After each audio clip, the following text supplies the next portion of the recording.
આજના વિડીયોમાં ખૂબ જ ઉપયોગી આઈડિયા શેર કરીશ, તો ચાલો વિડીયોને સ્ટાર્ટ કરીએ. તો જો આ રીતના જે પ્લાસ્ટિકના ડબ્બા હોય છે ને, ક્યારેક આપણી પાસે ઘણા બધા ભેગા થઈ જાય, તો આજે હું તમને તેનો ખૂબ જ સરસ ઉપયોગ કરવાનું બતાવું છું. આપણે શું કરવાનું છે ને, આ રીતની જે ડબલ સાઇડ ટેપ આવે છે ને, તે આપણે લઈ લેવાની અને તેનો આ રીતે એક પીસ આપણે કટ કરી લેવાનો, જો આ રીતે આ સાઇઝનો.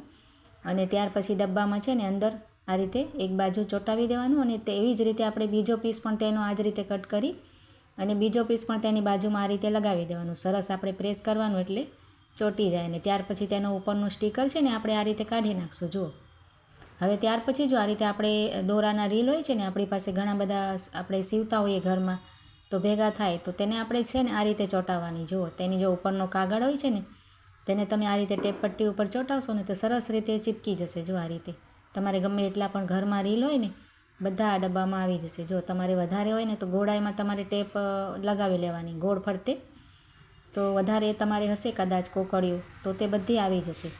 હવે આપણે શું કરશું, આ રીતનું સ્પંચનો કટકો લઈ લઈશું. તમારે રેક્ઝિન હોય ને તે પણ ચાલે, નરમ આવે છે ને પોચું.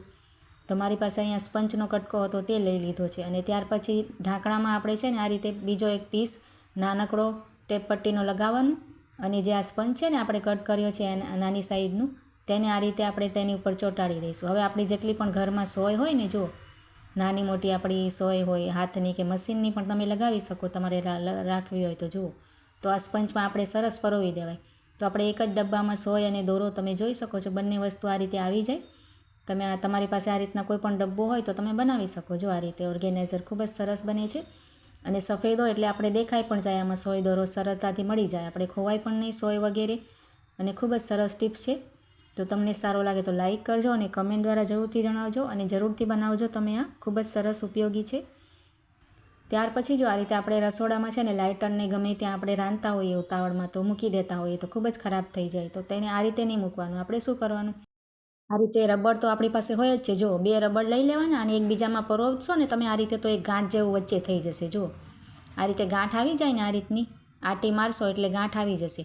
ત્યાર પછી આપણે આ રીતે ગાંઠ થઈ જાય ને તો આ રીતે રબર એક ગાંઠ છે ને એક રબર ત્યાંમાં પરોવી દેવાનું લાઇટરની અંદર. આ રીતે જો અહીંયા લઈ આવવાનું આપણે, આ રીતે એક રબર ઉપર સુધી ખેંચી લેવાનું તો તમારે સરસ ટીંગાળવાનું થઈ જાય. જો આ રીતે તમારે ક્યાંય પણ હૂક હોય કે પછી કોઈ ચમચાની હોય સ્ટેન્ડ, તેમાં પણ તમે આ લગાવી શકો. જુઓ, સરસ રીતે તમારો લાઇટર ખરાબ પણ ન થાય અને સરસ મળી જાય, આપણને સામે જ દેખાય.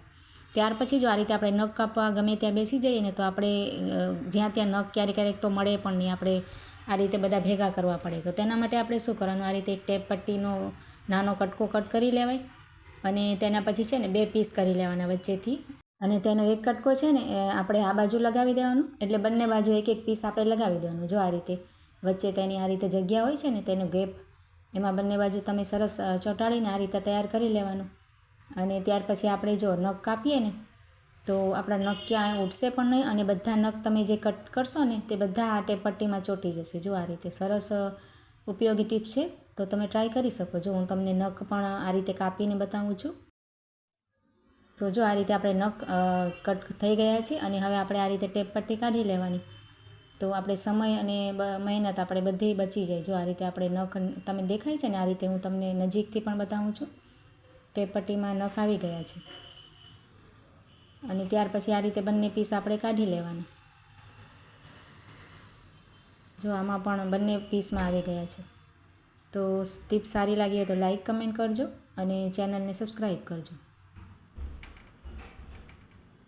ત્યાર પછી જો આ રીતે આપણે ક્યારેક તહેવારોમાં કે આમ પણ ઘરમાં છે ને આ રીતે બંગડી પહેરી હોય, ડાયમંડની હોય કે પછી આ રીતના હોય ને સરસ, તો શું થાય કે આપણે કામ કરવામાં ખૂબ જ તકલીફ પડે. આ બંગડીઓ નડે પણ અને પાણીવાળી થાય એટલે તેની પોલિશ પણ ખરાબ થઈ જાય અને ડાયમંડ હોય તો તે પણ નીકળી જાય. તો તેના માટે છે ને આ રીતના આપણી પાસે રબર તો હોય જ છે ને, આ રીતે આપણે ચોટીમાં કે નાખતા હોઈએ તે આપણે હાથમાં પહેરી લેવાય. જો આ રીતે, અને તેને આ રીતે તમે પોળું કરીને બંગડીને કવર કરી શકો. જો તો તમને નડે પણ નહીં. કોઈ પણ આપણે વાસણ ધોવા હોય કે કપડાં ધોવા હોય કે કોઈ પણ પોતા બી કરતા હોય તો બંગડીઓ ખરાબ પણ ન થાય અને કદાચ કાચની કોઈ પહેરતું હોય તો તૂટે પણ નહીં, વાગવાનો પણ બીક ના રહે. તો આ રીતે જો રબરમાં કેવી સરસ કવર થઈ ગઈ છે બંગડી, તમારી પોલિશ પણ ખરાબ ન થાય. બધા કામ આપણે સરળતાથી કરી શકાય અને ખૂબ જ સરસ ઉપયોગી ટિપ્સ છે. તમે જરૂરથી ટ્રાય કરજો અને સારી લાગી તો લાઈક કમેન્ટ કરજો. તો ચાલો મળીએ નવા વિડીયોમાં.